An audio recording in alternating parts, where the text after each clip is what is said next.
Bienvenue à cette revue des marchés boursiers Cachemire du jeudi 23 mai 2023. C'est le jour de la... pas de la marmotte, je vous dirais.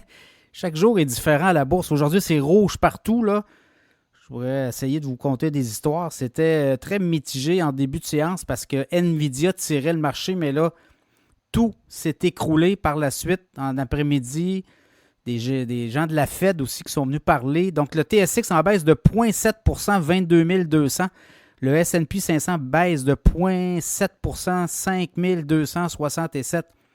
Le Dow Jones a perdu 605 points, 1,5 de baisse, 39 065 points. Le Nasdaq baisse de 0,4 16 736. Le pétrole a baissé de 50 cents, le baril 77,7. US référence WTI. Le Bitcoin baisse aussi quasiment de 3 67 765. Et l'once d'or, 2330,10 en baisse de 62,80. L'or diminue beaucoup, là. Dans les dernières séances, Nvidia, oui, a fini la journée en hausse de 9,3 On a fracassé les 1000 $ facilement. Donc ça, tout va bien du côté d'NVIDIA, mais pour le reste, ça a été une dégringolade. Là, je regarde dans les technos, Amazon baisse de 1,1 Alphabet 1,6 1,7 2 pour Apple. Beaucoup de choses. Live Nation, le géant du divertissement en direct. On a Ticketmaster. Et là, c'est le ministère de la Justice des États-Unis qui traîne en justice Live Nation. On dit que ces pratiques sont anti-concurrentielles.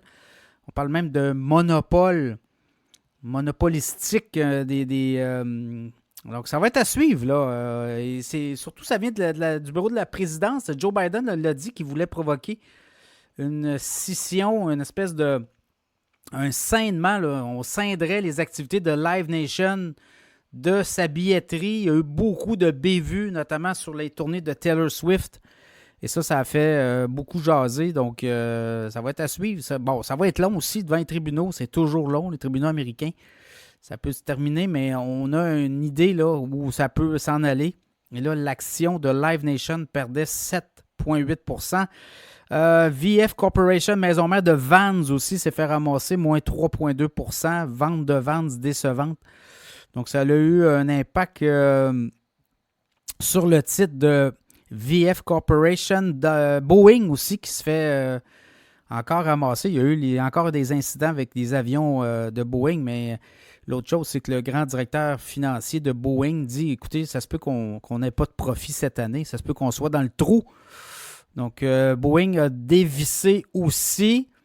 Ça va être intéressant de voir demain si on va être capable de rebondir. Des indications, on a eu des données aussi sur l'activité économique, là, sur des indices, notamment, ils appellent ça l'indice composite, là, on mesure l'activité économique du pays pour le mois en cours, le mois de mai, et à son plus bas niveau depuis 25 mois. Donc, également, l'industrie manufacturière montant en puissance.